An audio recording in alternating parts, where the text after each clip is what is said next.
disciplina, correção de rumo na igreja. A disciplina é um molde de aperfeiçoamento e de correção de qualquer membro do corpo de Cristo.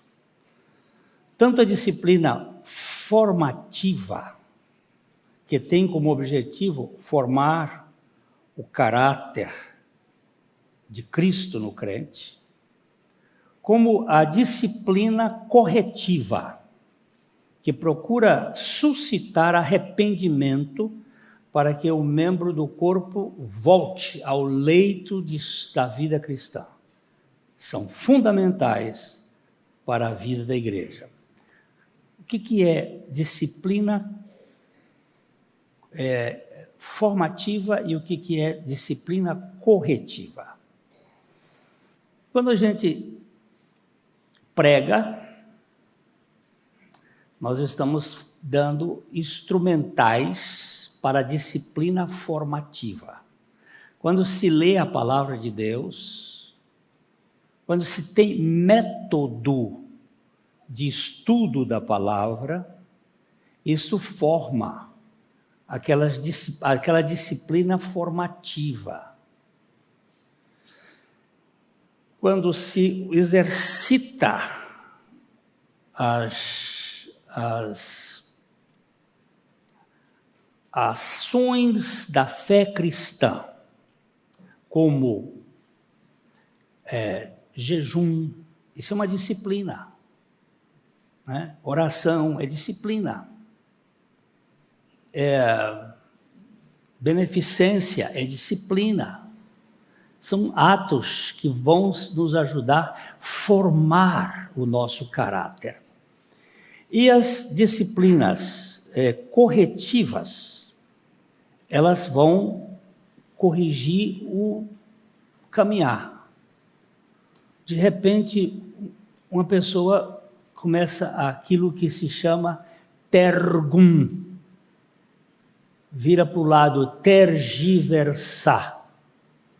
A pessoa começa a ficar... aí tem que ter uma disciplina corretiva para que se entre nos eixos. É com graça e misericórdia que Deus disciplina os seus filhos. Ele separa de nós aquilo que age sutilmente para nos separar dele. O pecado cria obstáculos entre o crente e Deus. Por isso é necessário tratar desse assunto com toda a convicção. Paulo faz uma pergunta aos crentes da Galácia, ele diz: vocês estavam correndo tão bem, o que foi que começou a impedir que vocês continuassem na carreira?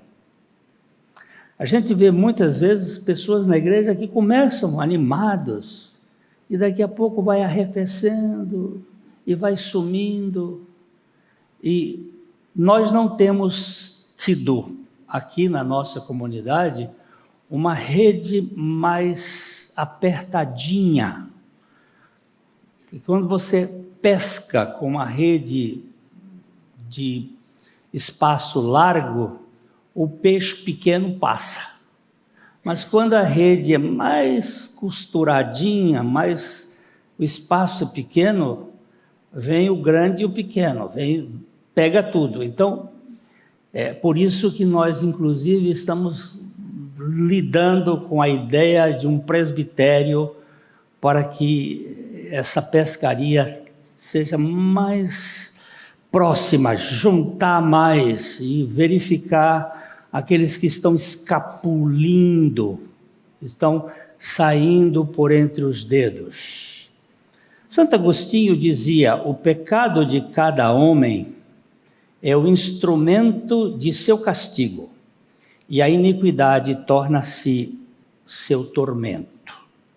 Assim, ou Deus separa o pecado de cada crente por seus métodos redentivos, ou o pecado separará o crente da comunhão com Deus.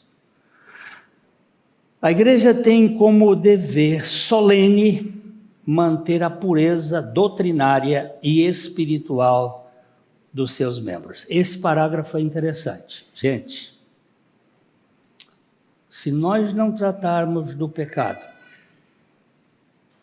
ele vai separar a pessoa da comunhão, não só da igreja, mas da comunhão com Cristo. E é preciso este cuidado. Nós temos no nosso corpo umas células chamadas serial killers. São células de defesa. Quando, por alguma razão, nós adquirimos células cancerígenas, e segundo um médico me informou, todos os dias nós produzimos células cancerígenas no nosso corpo. Mas as serial killers, ou as células 180, elas trabalham fagocitando, matando aquelas células.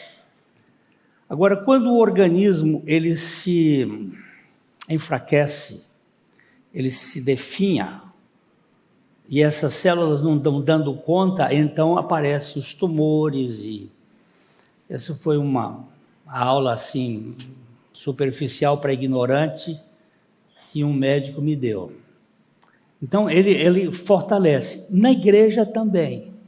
Na igreja também.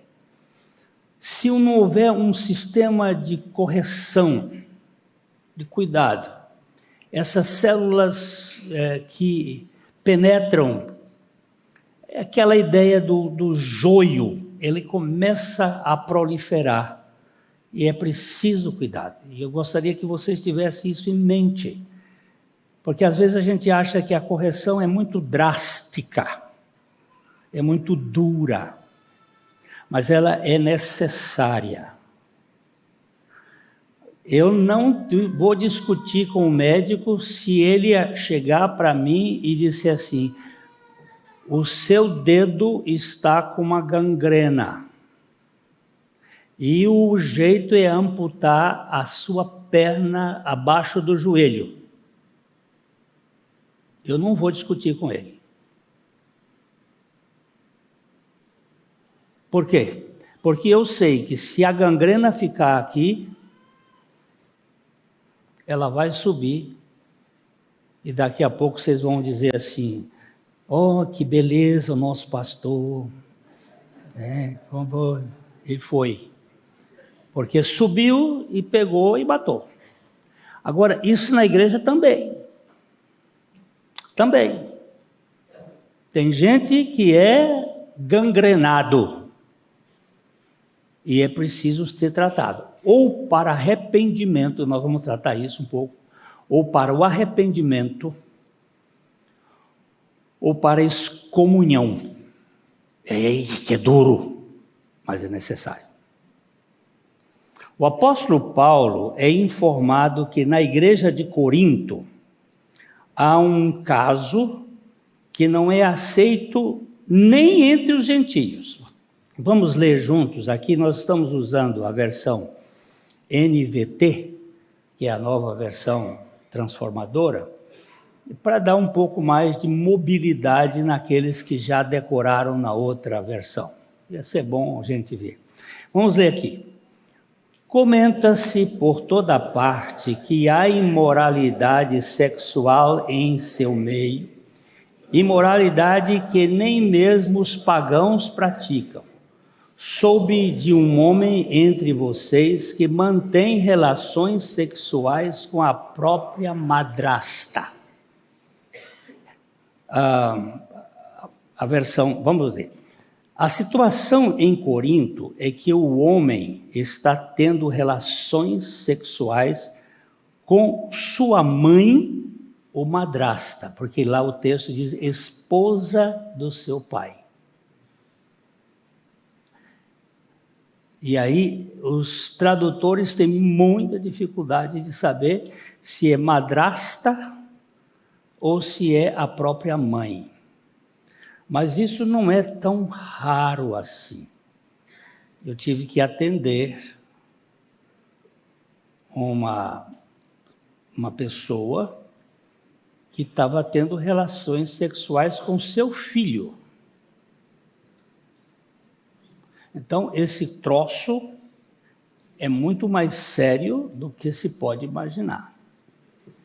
E vocês sabem muito bem, quando Jesus colocou as inimizades na Bíblia, entre o pai e o filho, entre a mãe e a filha, ele botou uma aqui, entre a sogra e a nora. Ele não botou entre o sogro e o genro, por exemplo. Por quê? Depois os freudianos foram chegar a uma conclusão que o pinto do filho pertence à mãe. E ela é capaz de matar a nora por causa do sua propriedade. Mas aqui estava tendo um problema muito sério dentro da igreja. A frase, a esposa do seu pai, pode implicar que a mulher não é sua mãe biológica. Posso insinuar que seu pai seria viúvo ou divorciado e se casou novamente. O pai pode estar vivo ou estar morto. O fato é que se trata de uma aberração, como está escrito em Levítico capítulo 20, verso 11, que mostra esses fatos familiares não podem existir. Paulo não diz que nenhum desses casos mudaria a pecaminosidade do que está acontecendo. O filho tem relação sexual com a esposa de seu pai. E o apóstolo Paulo chama isso de imoralidade. Um tipo de imoralidade que até os gentios não cristãos condenam. Porque a cultura do mundo, mesmo sem Deus, tinha no tempo de Paulo, hoje não. Hoje eles estão implantando a pedofilia e a relação entre filhos, entre família. Tem até projeto de deputado no Brasil para estas aberrações. Que é um projeto visando a mesma cultura sodômica, com as mesmas proporções de malignidade, de destruição da família. Isso está sendo... E não é só no Brasil, isso é no mundo. Isso é no mundo. E a única barreira para isto é a igreja comprometida com Jesus Cristo. Não existe. O Estado está sendo cooptado. Mas ainda há uma... E a igreja, de um modo geral, assim, está um negócio. Mas há uma igreja comprometida, que eu chamo de a remanescente. Essa está mantendo-se e vai ser perseguida fortemente em razão do seu posicionamento. A imoralidade não foi um caso de uma noite seguida de arrependimento, de coração partido, o que teria resultado em uma resposta muito diferente de Paulo. O verso diz, alguém que tem, não teve. O tempo presente contínuo, que significa relações sexuais com a esposa, tem. Aqui, nessa versão, ele diz assim, um homem entre vocês que mantém relações sexuais com a própria madrasta. Não foi um fato isolado. com arrependimento. Porque Davi teve um fato. E depois, quando o profeta chamou na chincha, ele voltou atrás. E aí é uma disciplina corretiva. Ele se arrependeu. Mas aqui era uma coisa contínua. Na verdade, não só não há arrependimento, como há ostentação descarada. O que o versículo 2 mostra é como a igreja respondeu à imoralidade em seu meio e como deveria ter respondido. O versículo 2 de 1 Coríntios 5 diz o seguinte: como podem se orgulhar disso? Deveriam lamentar-se e excluir de sua comunhão o homem que cometeu tamanha ofensa. Parece que a mulher não era da igreja, mas o homem era, porque ele põe a correção para o homem. Talvez por não confrontar com alguém que tivesse algum prestígio, a igreja acabou jogando a sujeira para baixo do tapete, achando que era algo natural. O apóstolo mostra que esse procedimento era lamentável e que tal membro deveria ser excluído da comunhão do corpo de Cristo. Se há gangrena no corpo, essa precisa ser extirpada. Eu, tu, ele, nós, vós, eles, não estamos isentos de pecados. Mas eu, tu, ele, nós, vós, eles, não podemos viver no pecado. Isso é muito sério. O pecado deforma totalmente a vida da igreja. E aqui, o que esse parágrafo quer dizer é que às vezes a pessoa é muito importante, é ilustre. A pessoa tem um bom dízimo, e a liderança, então, teme mexer nessa criatura humanamente importante. E falta atitude de firmeza e amor. São duas apenas para qualquer correção. Nós temos que ser amorosos e firmes. Muitas vezes nós só somos amorosos e não somos firmes. E outras vezes somos firmes, mas não somos amorosos. E isso traz prejuízos. Então Paulo exorta, aqui no versículo 3 e 4, ele exorta: embora eu não esteja com vocês em pessoa, estou presente em espírito. E como se estivesse aí, já condenei esse homem em nome do Senhor Jesus. Coloquem uma reunião. Estarei com vocês em meu espírito, e o poder de nosso Senhor Jesus também estará presente. Aqui tem um versículo que eu gosto de olhar para ele como poder maior do que as redes sociais. Às vezes eu estou falando aqui alguma coisa e a tal da... Como é que chama essa bicha que fala aqui?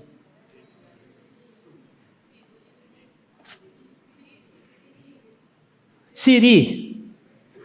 A Siri entra aqui e diz coisas que eu fico... Mas que eu estava te perguntando alguma coisa, bicha. Ela entra com uma facilidade, né? Mas vocês não sabem o mundo espiritual, como ele é conectado. O tempo do profeta Eliseu, estava tendo uma guerra entre os assírios e o povo de Israel. E a guerra era estratégica. E o rei da Síria montava um esquema, e quando ele tomava as posições, Israel já tinha vindo na contrapartida e destruído. E o rei ficou brabo e disse: um de vocês está me traindo, vocês estão fazendo aqui, levando a comunicação lá para o Putin. Qualquer semelhança é mera coincidência hoje o que está acontecendo. Mas vocês estão... Aí o profeta, alguém disse: não, profeta, não, rei. É que lá em Israel tem um profeta que ele tem um sistema de comunicação via internet que capta tudo que o senhor fala na sua câmara interior e passa lá para... A vida espiritual, ela é muito mais abrangente do que você pensa.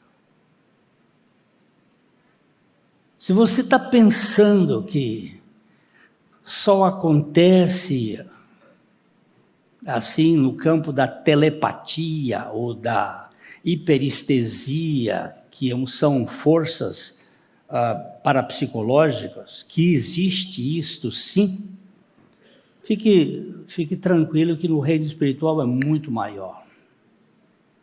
E Paulo diz assim: reunido vós e o meu espírito. Alguns acham que seria um anjo de Paulo que estaria presente lá, porque você sabe que os anjos, nós vamos até tratar disso hoje à noite, os anjos são ministros designados para aqueles que hão de herdar a salvação. E nós temos anjos que cuidam da gente. E temos anjos que estão fazendo um projeto de Deus. Então, o reino espiritual é muito... Ele disse: eu vou aqui,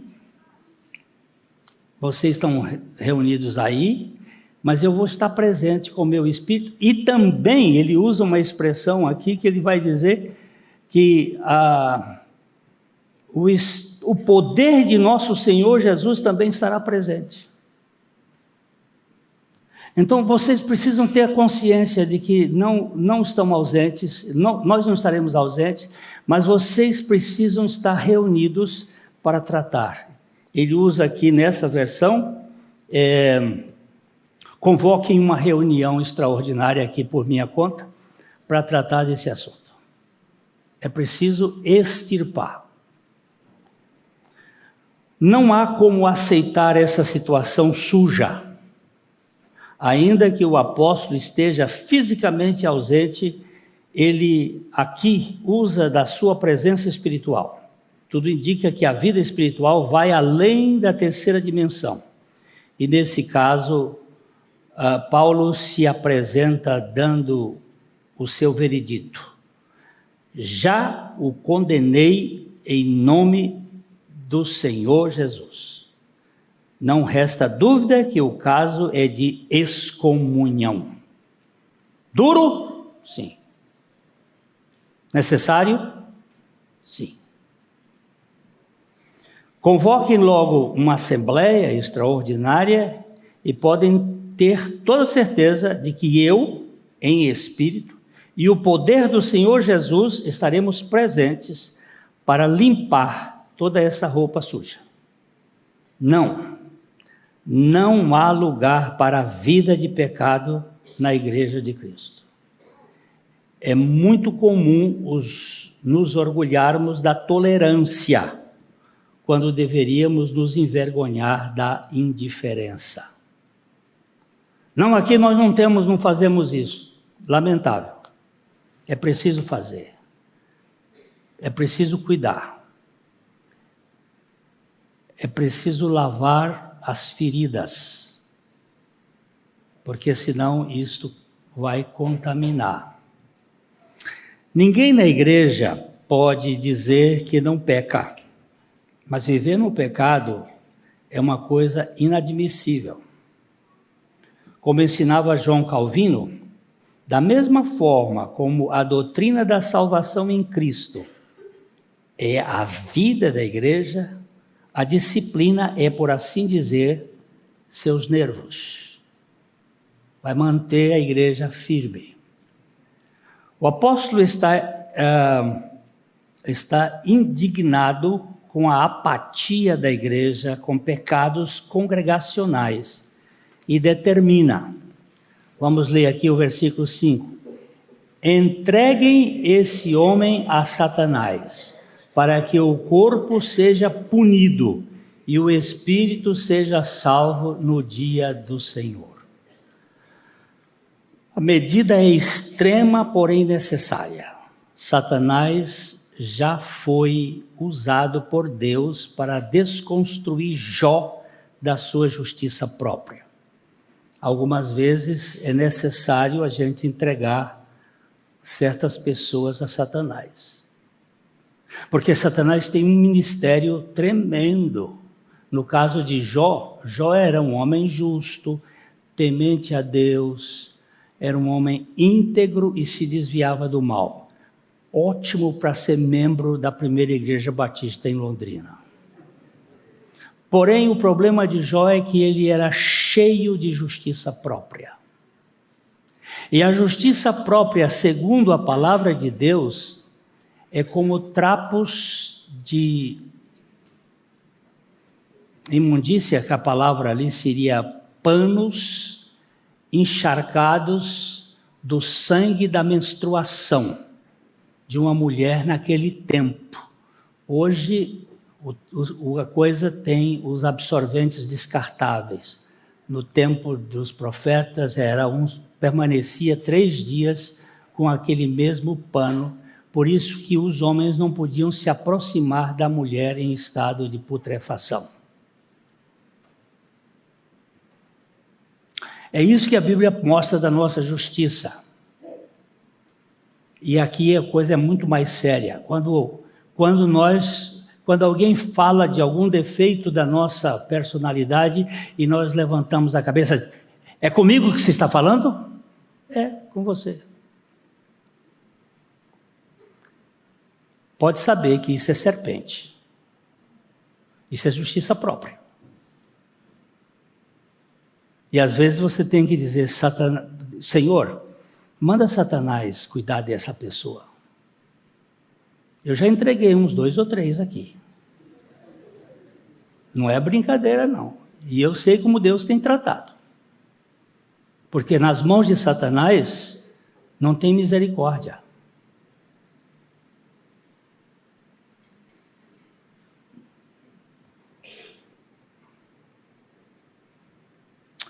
O argumento é 1 Coríntios 5, 6 e 7. Não é nada bom se orgulharem disso. Não percebem que esse pecado é como um pouco de fermento que leveda toda a massa? Livrem-se do fermento velho, para que sejam massa nova, sem fermento, o que de fato são. Cristo, nosso Cordeiro Pascual, foi sacrificado. Ele aqui vai lá para a Páscoa. Ele vai lá para o início da libertação do povo de Israel do Egito e traz o pão sem fermento. Lógico que pão sem fermento não é tão agradável. O fermento gera uma massa mais arejada e mais gostosa. Hoje nós estamos sendo envenenados pelo trigo, o trigo que foi tratado. Antigamente, alguns lugares ainda tem. Aqui em Curitiba tem um grupo que está plantando o trigo de 14 cromossomos. Mas, em geral, nós hoje comemos um trigo de 42 cromossomos. É um trigo absolutamente saboroso, gostoso. Um pão feito com esse trigo é outra coisa, só que é muito prejudicial à saúde, porque tem muitos ingredientes nele. Agora, aquele trigo seco e sem fermento. É difícil de deglutir, mas é saudável, que é uma beleza. E aí Paulo vai usar a figura aqui. Tem um médico lá em Curitiba, um cirurgião de barriga, como é que chama? Gastro. Ele tem um grupo de médicos que estão plantando o trigo primitivo. Eles trouxeram sementes da Alemanha e tal, e fazem um pão assim lá que é especial, caro para danado, mas um pão bem saudável. Agora, nós achamos que essas coisas não são aplicáveis a um ponto de vista da vida da igreja, mas são. Ele está levantando aqui, vocês estão querendo misturar a cultura de Deus com a cultura do mundo. O povo de Israel casou-se com as midianitas. O que deu? O pecado do profeta Balaão. O que deu? Nunca mais Israel pôde se livrar da idolatria. Foi assim que Salomão teve uma overdose de mulheres pagãs, que destruiu completamente a história da monarquia israelita. Paulo reprova os coríntios por sua vanglória. Talvez tenha se desculpado dizendo que aconteceu apenas uma vez. Eles deveriam saber que um pouco de fermento leveda a massa toda. O fermento aqui é a imagem do pecado moral. E ele está dizendo que se eles tolerarem um pouco de pecado moral na igreja, ele logo crescerá e se expandirá até que toda a comunhão seja seriamente afetada, disse Dr. William MacDonald. A disciplina justa e piedosa é necessária para manter o caráter da igreja. Assim são ordenados a eliminar o fermento velho. Em outras palavras, devem tomar as medidas severas contra o mal para que possam ser o novo, no sentido de ter o âmago puro. Não vamos viver sem pecado, mas não vamos viver sem tratar o pecado. Então Paulo ensina, visto que vocês realmente não têm fermento, Deus os vê em Cristo como santos, justos e puros. E aqui o apóstolo está dizendo que o estado deles deve corresponder à sua posição em Cristo. Quanto à posição, eles não tinham fermento. Agora, quanto à sua prática, eles também devem ser ázimos, devem ser sem fermentos. Eu estou em Cristo, mas no meu dia diário eu tenho que exercer esta posição de estar em Cristo. Lógico, eu já estou velho, não tenho tanta libido, e quando há uma provocação eu faço isso com mais facilidade. Mas nós todos somos atraídos, é biológico, só que nós temos uma vida mais poderosa do que a vida da bios, que é a vida do Espírito de Deus em Cristo Jesus. E nós podemos ter vitórias. Sim. O irmão me disse, pastor Glênio, eu luto muito com esta área. Se fosse só você, meu irmão, a gente dava um jeito. Mas eu acho que todos nós, homens e mulheres, sofremos de alguma maneira nessa área. Só que todos nós que temos a vida de Cristo, podemos dizer que temos a garantia do poder do Espírito Santo para nos dar vitória nessas áreas. Agora, não pensa que não vai ter luta porque é conversa fiada. Vai ter luta, sim. Só que a Bíblia vai dizer que não vem tentação além das suas forças, porque com a tentação Deus vai dar o suprimento para você suportar. Aí Paulo diz assim, por isso, vamos ver o versículo 8, por isto celebremos a festa não com o velho pão fermentado com maldade e perversidade, mas com o novo pão da sinceridade e da verdade, sem nenhum fermento. O que Paulo diz aqui, quanto à vida de pureza moral, não está no rodapé do contrato, mas em caixa alta, bem no título. Não é um negocinho ali, ó, esse aqui é um assuntinho que eu estou botando só para vocês saberem, não. É aqui, em cima. Eu tiro o chapéu para o José. Olha que o José teve todos os motivos para ser um sujeito vítima. Os irmãos o venderam, a mulher do Potifar fez o que fez, o cara lá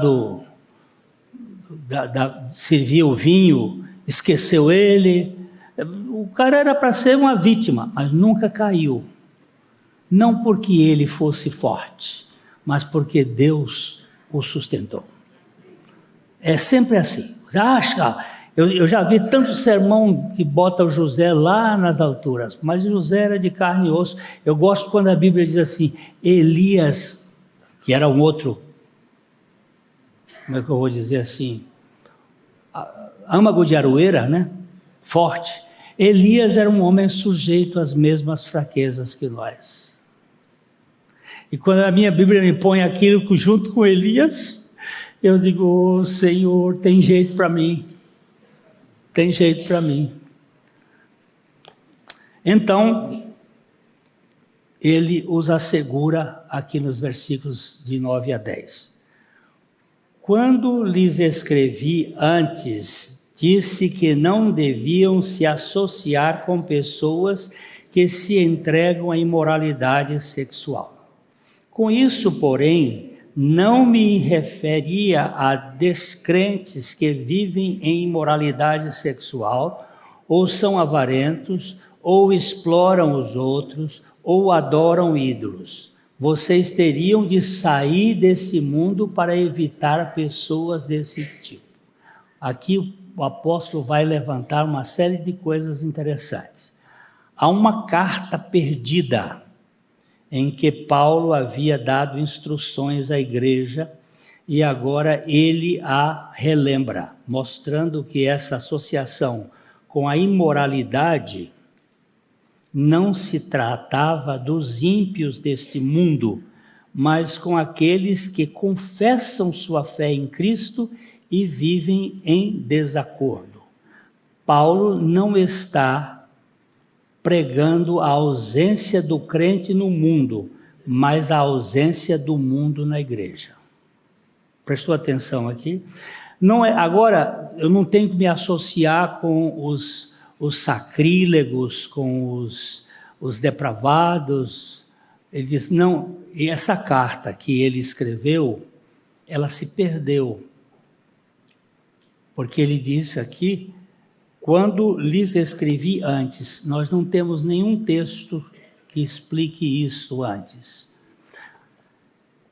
Mas ficou aqui uma ideia de que ele tinha dado algumas instruções para a igreja. Mas não é para com os do mundo, senão você não vai viver.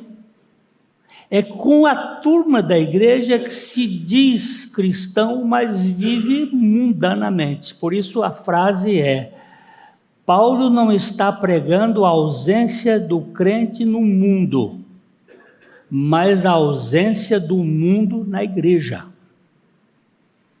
Se nós andarmos nesse processo achando que é tudo normal, nós estamos em maus lençóis. Os versos 11 a 13, terminando aqui a parte do apóstolo, ele diz assim, ele conclui o capítulo. O que eu queria dizer era que vocês não devem se associar a alguém que afirma ser irmão, mas vive em imoralidade sexual, ou é avarento, ou adora ídolos, ou insulta as pessoas, ou é bêbado, ou explora os outros. Nem ao menos comam com gente assim. Não cabe a mim julgar os de fora, mas certamente cabe a vocês julgar o que estão dentro. Deus julgará os de fora. Portanto, elimine o mal do meio de vocês. Ponto. Pode discutir agora? Tem jeito. Ah, mas eu sempre fiz assim, eu vivo assim. Pois é.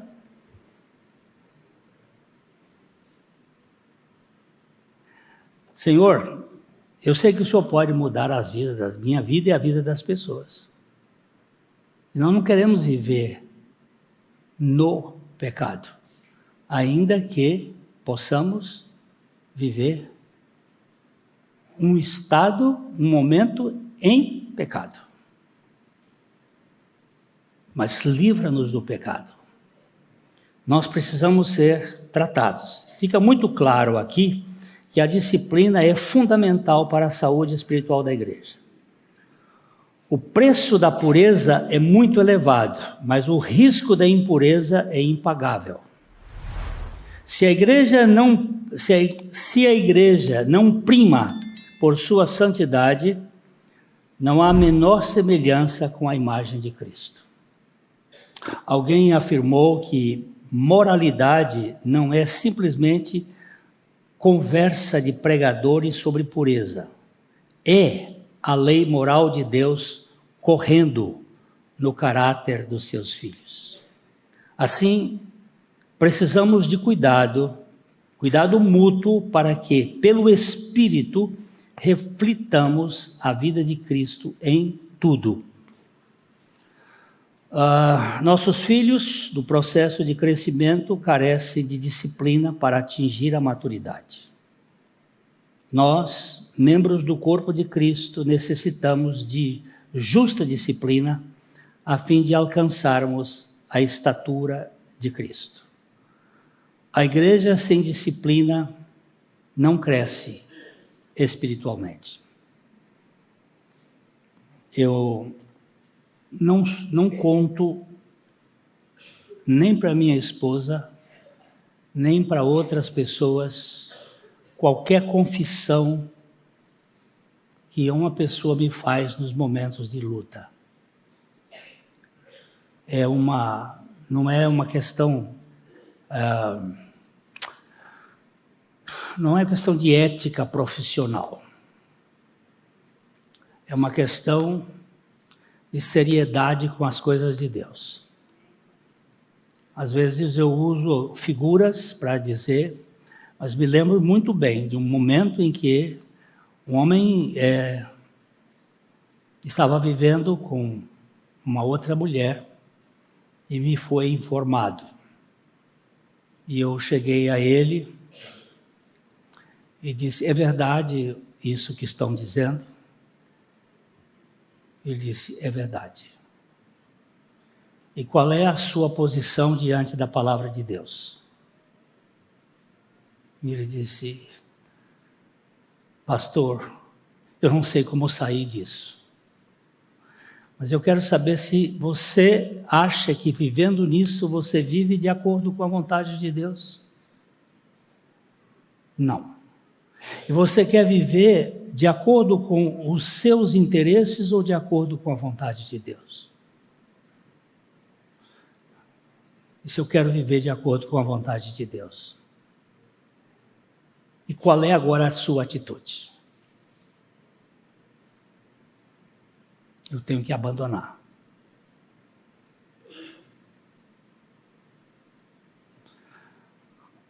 Foi difícil? Foi. Mas ele tomou uma posição. E tomou uma posição e saiu daquele buraco. Restaurou a família dele e deu rumo à sua existência como um cristão. Eu estou contando esse exemplo porque esse exemplo esclarece. Você não pode viver a fé cristã fora da ética de Cristo. Faço aqui um ajuste do pensamento de A.W. Tozer. Ele disse assim como um marinheiro antigo, estabelecia sua posição no mar, baseando-se no sol e nas estrelas, né? Também podemos fixar nosso ponto de apoio moral focalizando a pessoa de Jesus Cristo. Portanto, a função da disciplina da igreja visa corrigir a rota dos seus membros mediante o arrependimento sincero ou a expurgação daqueles que se rebelam diante do modelo de Cristo. No exemplo que eu contei, essa igreja não soube de nada. Não precisa se expor porque a correção veio. Se permanecesse, como diz Jesus lá no capítulo 18 de Mateus, chamar-se-ia 2 pessoas mais, 2 ou 3, e trataria do assunto, e caso contrário permanecesse, traria para a igreja, na presença de todos. A ordem é metódica. Primeira vara, segunda vara, terceira vara. Isso existe dentro da justiça. Isso existe dentro da igreja. Quando a correção é feita no processo da maneira correta, vai haver a limpeza, vai haver a purificação, vai haver. E Deus vai fazer isso em muitos casos. Fica aqui a sugestão do teólogo J. Blanchard, quando ele disse: fomos redimidos não somente para sermos legalmente salvos, mas também para sermos moralmente sadios. Senhor, faz isso comigo. Eu não quero viver uma hipocrisia na minha família, com os meus amigos, com a igreja, com a sociedade. E não quero me orgulhar, porque aí pode cair o outro problema, o pecado da soberba. Eu sou incólume, eu sou inatacável. Eu não sou. Eu sou frágil. Mas o Senhor é misericordioso para com nós, os pecadores mais indignos. Nosso Pai, nós pedimos ao Senhor que corrijas a nossa comunidade com a Tua misericórdia e com a Tua graça. Que as coisas que estiverem fora do prumo, o Senhor, com todo o jeito que tem, com a Tua sabedoria, cuide desta área. Se estamos vivendo uma vida inadequada com o caráter de Cristo, corrige-nos, purifica-nos, não deixe o fermento velho estar aí poluindo a vida da Tua noiva, da igreja.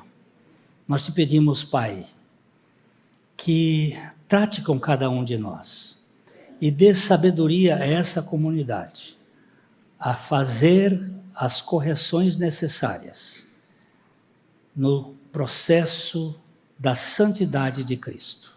É o que nós te pedimos, em nome de Jesus. Amém. Muito bem, meus irmãos. Esse é o segundo estudo sobre correção, sobre disciplina. Acho que ainda tem mais um ou dois pela frente, onde nós vamos cuidar disso. E dentro de poucos dias, vocês vão receber uma cédula para os membros da igreja indicarem aqueles que seriam, a palavra certa é candidato. Você sabe o que significa candidato? Eu vou dar um presente para quem souber o que significa a palavra candidato. Tiago já deu as pessoas como luz pura, Cândido é pessoas limpas.